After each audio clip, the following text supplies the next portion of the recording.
Saya tengok kepada kisah Nabi Muhammad SAW. Nabi Muhammad pun dia ada ketika dengan anaknya Sayyidah Fatimah, yang mana kadang-kadang Nabi Muhammad ni tak suka dengan tindakan Fatimah tu. Dia tak akan engage dengan Sayyidah Fatimah.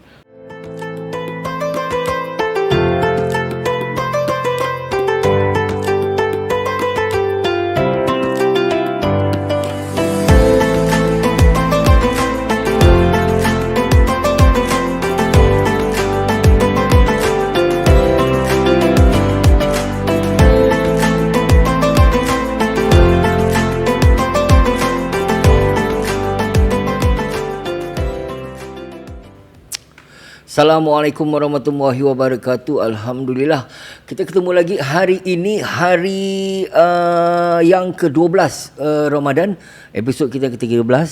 Selamat datang ke Bapak Kau Podcast Seikhlas Ramadan, edisi special special edition Ustaz. Terima kasih Ustaz. Apa khabar Ustaz? Alhamdulillah. Hari ni oren Ustaz. Ya, terang. Terang menerang. Terang menerang Ustaz. Baik. Hari ini kita akan kongsi pasal bapa dengan anak Ustaz. Okey. Tapi lagi terperinci, lagi more detail, bukan bapa dengan anak saja, bapa dengan anak perempuan. Oh, Ada lain. Spesifik. Pasal saya anak lelaki, Ustaz dan anak perempuan je kan? Betul. Saya nak dengar kongsi sikit Ustaz. Anak perempuan macam mana? Betul tak Ustaz? Yes. Dekat okey. Sebelum itu Ustaz, saya ingin ketengahkan Ustaz daripada Abi. Yes. Takut orang yang first time dengar ni Ustaz Rabi nampak Ustaz saya. Sama baju Ustaz. Betul Tak ada lain. Lain. Okey, saya nampak Ustaz. Terima kasih Ustaz. Terima kasih kepada Abi sekali lagi TMC. Terima kasih lah kerana sudi bersama kami. Baik, Seikhlas Ramadan kali ini episod 13 kita akan kongsi mengenai ayah dan anak perempuan, father and daughter relationship, discussing the unique bond mengenai bapa dengan anak perempuan. Yes. Beza. Saya dengan anak lelaki beza. Pada saya lah. Saya tak ada anak perempuan, tapi saya nampak adik ipar saya yang ada anak perempuan, cara mereka membesarkan anak perempuan dengan saya membesarkan anak lelaki lain. Macam mana pandangan Ustaz pula? Kalau anak lelaki ni dia macam saya pernah share before this pun, kalau saya percaya juga ada orang kasih kata-kata yang kata anak perempuan first boyfriend adalah ayahnya. Anak lelaki first girlfriend dia adalah ibunya, katalah. Tapi betul. In term of keakraban tu memang saya rasa saya nampak ayah saya macam mana saya create bonding dengan anak saya perempuan ni memang manja lah. The reason why dia cakap anak perempuan tu the first boyfriend bapak dia pasal apa? Bila you create that bond between you dengan anak perempuan tu, with all the respect, with all the understanding, with all the love that you give to your daughter, bila dia dah dewasa satu kelak, bila dia mencari seorang teman hidup, boyfriend ataupun suami, dia akan cari no less than what the father have given to her. So it's always the first, like macam tadi Ustaz cakap, the first love lah. So how do you membesarkan anak perempuan? How you menjaga, mendidik, macam disiplin, macam mana you marah tak? Macam I know you love. Kadang nak marah macam lain. Saya anak lelaki go je lah kan, pasal nak kena hard kan. Tapi anak perempuan macam mana Ustaz? Kalau Ustaz tegur dia macam mana? Anak saya sekarang primary 5, 11 tahun. Jadi dia alhamdulillah dia punya kematangan ni lebih, kematangan dia punya knowledge about kewanitaan perempuan. Contoh for example dia alhamdulillah anak saya pun sekolah madrasah Sarawak. Jadi dia dapat pengetahuan tentang agama tu lebih baik, alhamdulillah, dan sekolah pun mengajar pun lebih baik. Lebih-lebih lagi tentang menses. Okey. Jadi apa yang babak tu yang susah Ustaz.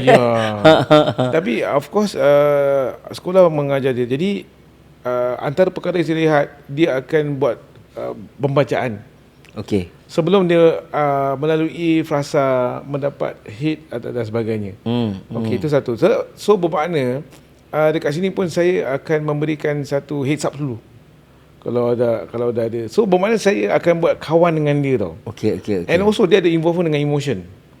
Dia macam sikit perempuan kan emotion, lelaki ego. Kalau dia punya tahap yang stubborn ni is ego, wanita is emotion. Tapi saya dapat cuba adapt ataupun cuba tak nak terlampau regimental, terlampau garang sangat dengan anak perempuan sebab dia bermain dengan perasaan. Jadi saya kadang-kadang selalu mak dalam rumah tu macam lain mama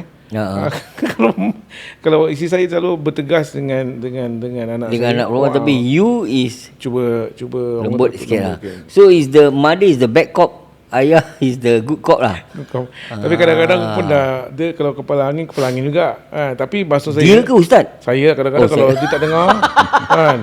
Ustaz pun kepala angin juga. Tapi kalau dia dengar, tapi so far alhamdulillah didikan tu main peranan juga daripada awal. Betul. Sebab tu saya tak nak dia dah sampai 3-4-14 dia dah ikut dia punya. Sebelum tu lagi saya dah didik dia lah. So tapi saya try to be orang kata tu friend dengan dia. Kadang-kadang jalan dengan dia saya letak tangan dekat bahu. Dia okey, dia tak ada macam tak melayar. So dia kadang-kadang dia apa nama dia tanya kenapa balik lambat, tadi kau balik rumah kau apa. So dia punya bonding tu ada. But to know this, saya tengok kepada kisah Nabi Muhammad SAW. Nabi Muhammad pun dia ada ketika dengan anaknya Sayyidah Fatimah, yang mana kadang-kadang Nabi Muhammad ni tak suka dengan tindakan Fatimah tu. Dia tak akan engage dengan Sayyidah Fatimah. Satu ketika ni Sayyidah Fatimah tak engage ni, dia tak berbual. Satu ketika ni lah ada satu kesilapan Sayyidah Fatimah buat. Sampaikan Nabi Muhammad tak singgah ke rumah Sayyidah Fatimah. So Sayyidah Fatimah dia macam worried tau. Biasalah ayah tak datang rumah aku Kenapa So ada kesilapan yang dilakukan oleh Sayyidah Fatimah. Sampaikan dia sendiri perasan yang aku ada buat something wrong dan sampai ayah aku tak datang rumah. Right. So again, seperti awal saya katakan tadi, emotion yang menyebabkan antara ayah dengan anak. Dia sangat orang kata tu ada dia punya interaction yang sangat mendalam pada saya. Betul. Saya tak boleh ceritakan lanjut tentang teenager saya belum sampai. Tapi saya dapat lihat seorang ayah yang saya pernah interview, dia pun ustaz juga, dia pun ahli kita juga, yang mana dia menangis bila anak dia kahwin. Sebab dia kata, "Ustaz, this is my only one and only daughter." Maknanya macam saya nasib, bukan saya nasib, macam saya jugalah. Tapi dia dah go through that fasa yang dilepaskan anak dia apabila dia dah nak rumah tangga lah. So I can see that waktu dia akad nikah, dia nikahkan anak dia, itu part saya mengacara majlis perkahwinan, saya selalu suka dan saya syorkan dengan bapa pengantin. Sebab kalau boleh saya akan tanya, siapa nak nikahkan, bapa ke wali hakim kan. Yang dia macam mungkin wali hakim So cubalah kan ini. So the feeling is different. Yang ada pasal dia tak boleh control lah ustaz, too emotional. Itu saya kata emotional. saya dapat rasa saya dengan anak perempuan emotional. Saya cakap, ini kalau dah kahwin ni kalau dah besar, saya rasa balik pada suami isteri je lah. Betul lah, berdua je. Nak buat apa lagi, betul lah. InsyaAllah yang terbaik ustaz, yang terbaik. So itu yang saya rasa topik kepada ibu ayah, bapa dengan anak perempuan, saya rasa sangat akrab dan juga sangat unik bonding dia. Dan berbeza dengan hubungan anak dan juga ayah, anak lelaki dengan ayah lah. Anak lelaki dengan ayah, kita banyak aktiviti yang boleh kita lakukan. Kita lelaki lah mungkin macam main bola ke. Tapi kalau anak perempuan macam mana? Saya tekankan dia punya keberanian. Pasal perempuan, anak perempuan dia ada, ialah perempuan kan, mesti ada dia punya takut dia. Tapi saya instilkan dia punya keberanian dia. You must be brave. Even though it's a girl, it's a female.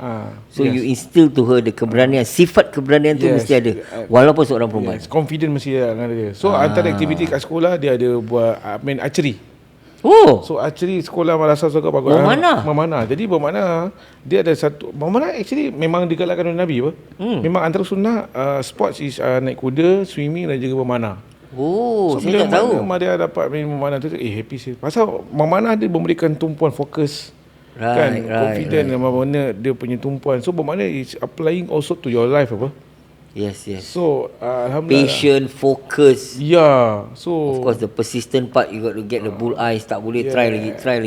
So I'm happy that she orang kata tu participate dalam aktiviti yang sihat lah macam ni. Bagus. So itu yang saya rasa perkara yang baik untuk dilakukan. So confident level yang saya insinukan. That's good. Very nice. Baik ustaz, terima kasih ustaz. Itulah dia episod ke-13 hari ini. 12 Ramadan yang bersama dengan 23 Mac 2024. Ribuan terima kasih kepada anda yang terus mengikuti kami. Dan di sini saya juga ingin mengucapkan terima kasih kepada Jalindo. Itu dia, Jalindo paling jago. Satu-satunya kalau anda ada penghantaran nak dihantarkan ke Indonesia, ataupun dari Indonesia kembali ke Singapura ataupun nak hantar ke Singapura, anda boleh hubungi Jalindo. Pilihan anda, amanah kami. Yang paling jago, itu dia Jalindo. Boleh hubungi mereka di talian 9248 2596. 9248 2596. Telefon, kalau tidak WhatsApp. WA Allah. Dah sampai 12 Ramadan tak pas-pas tu lagu ni benda. WA. Okey, WA. Dan selain daripada Jalindo, saya juga ingin mengucapkan terima kasih kepada Nur dan Haidir. Ini dia adik-beradik kembar, lain bapa lain mak, non identical. Kita bersama dengan Nur dan Haidir, rakan hartanah setiap anda. Boleh anda hubungi mereka di talian 8118 48 apa ya Ustaz? Cuba keluarkan sikit tengok, nampak lagi tak? Terlupa lah Ustaz. Dah hari-hari baca saya tak hafal. 8118 4828. Saya dah save dorang punya nombor, jadi saya tak ingat. 8118 4828. Itu dia Nur dengan Hadiah. Hari ini Ustaz, hari ini saya tak tahu. Tahu dia menjelma Ustaz ke depan studio Ustaz. Dah dengar suara dia Ustaz. Hari ni Alhamdulillah. Ini dia Nur dah hadir. Terima kasih. Yang mana satu Nur? Nur sana. Nur yang baru saya nak cakap Nur yang gelap kan. Yang baju hitam. Hitam manis. Hitam manis. Yang putih ni. Ini dia Alhamdulillah. Selamat datang ke studio Nur hadir. Apa khabar? Terima kasih. Tunggu korang nak datang satu hari ke satu hari. Busy korang sibuk lah Alhamdulillah. Sibuk tu bagus Ustaz. Baik. Aku dah bilang dengan Ustaz, nanti korang episod yang akan datang mungkin ada tanya benda-benda pasal hartanah kepada Ustaz. Tapi memang aku dah tunggu saat-saat ni saya nak tanya ni. Untuk first timer lah. Apa diorang panggil tu, BTO. Aku tak berkesempatan untuk duduk rumah BTO. Boleh tak kongsi sikit kalau first timer ke BTO apa? Aku rasa sorry to interrupt lah. Tapi pasal tadi kan dalam episod ni kita berbual pasal hubungan antara ayah dan juga anak perempuan kan. Betul. Aku rasa kita ada soalan untuk Ustaz dalam hal ni lah. Boleh tak? Sekali BTO tu nanti kita tanya lah. Okay, BTO tu nanti kita tanya lah. Okay. So ni persoalan nak tanya kepada Ustaz. Case study lah kira. It's a case study lah. Selalunya Ustaz kalau tak beratan, ada kebanyakan we as a property agent, kita selalu dapat masalah ni lah. Bila ada kadang-kadang bila kita jumpa dengan orang yang nak jual rumah ni, kadang-kadang orang ada 2 anak perempuan. Letaklah 2 atau 3 buah anak perempuan kan. Then diorang cakap diorang nak protect diorang punya the interest of the daughters, the children. Pasal diorang takut nanti kalau dah diorang dah tak ada lagi rumah ni macam mana. Diorang nak wasiatkan. Apa pendapat Ustaz? Boleh tak diorang wasiatkan kepada anak perempuan diorang aja semua? Okey. Baik, perkara ni pun saya kadang-kadang berhadapan dengan this kind of perkara di kalangan ahli keluarga yang mana mereka akan memikirkan apabila mereka tidak ada. Lebih-lebih lagi tentang keadaan. Ada nak minta sama rata, anak lelaki, anak perempuan. Dia ada anak lelaki, dia anak perempuan tapi nak sama rata. Even lah. Okay. Ayah abang dapat same share. Yang perempuan pun sama, ibu pun sama. Ibu pun sama, macam itu. Tapi dalam perkara ni balik kepada soalan tentang wasiat. Bila mana kita cakap pasal wasiat, saya always tekankan, even dalam kelas pun saya cakap, bila mana kita cakap pasal wasiat, kita nak kena faham wasiat maksud orang yang nak cakap ataupun orang yang nak berikan pesanan tu apa. Orang yang nak cakap wasiat ni apa maksud dia.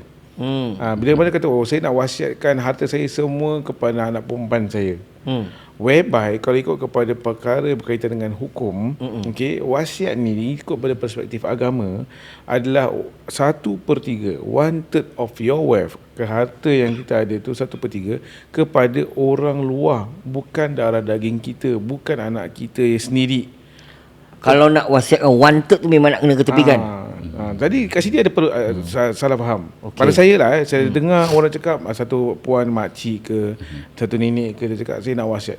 Saya cakap wasiat maksud puan adalah apa?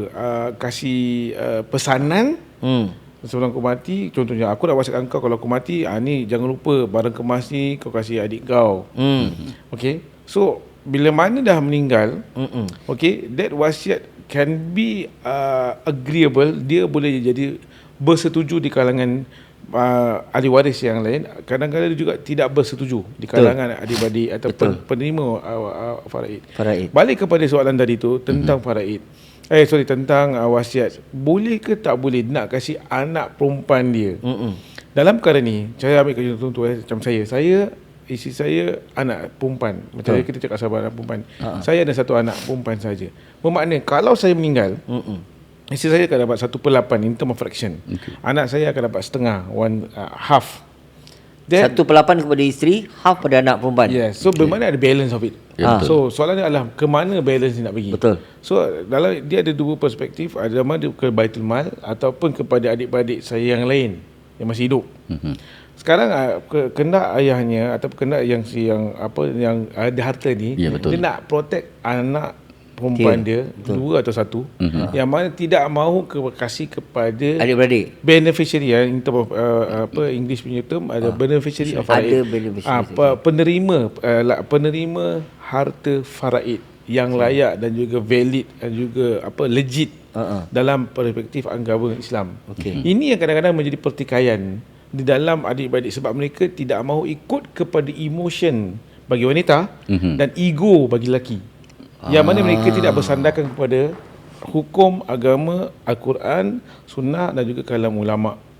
Ini yang jadi perbalahan. Jadi ikut kepada perkara ini, boleh, yes you can do, tapi ada cara-cara tertentu.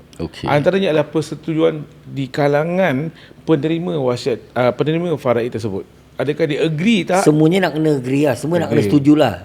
All the least people in the faraid punya penerimaan tu semua mesti agree yang okay, kita tak nak ambil pun semua sebagaimana wasiat ayahnya. Kita tak ambil, biar kasihkan anak dia. So they have to agree on that. Sebelum dia meninggal lah. Kalau dah meninggal dah cerita lain. Selalu gitu. Kalau sebelum meninggal, ya pak saya setuju. Dia dah meninggal lah cerita lain. Siapa engkau dia? Siapa engkau? Kau adik-beradik aku? Tak kenal. Dia cerita lain. Lagi pasal harta. Ni dah cerita drama swasta lain lah. Betul. Tapi saya rasa itu cukup, setakat tu dulu dia punya jawapan. I think yes, can be done with a proper way.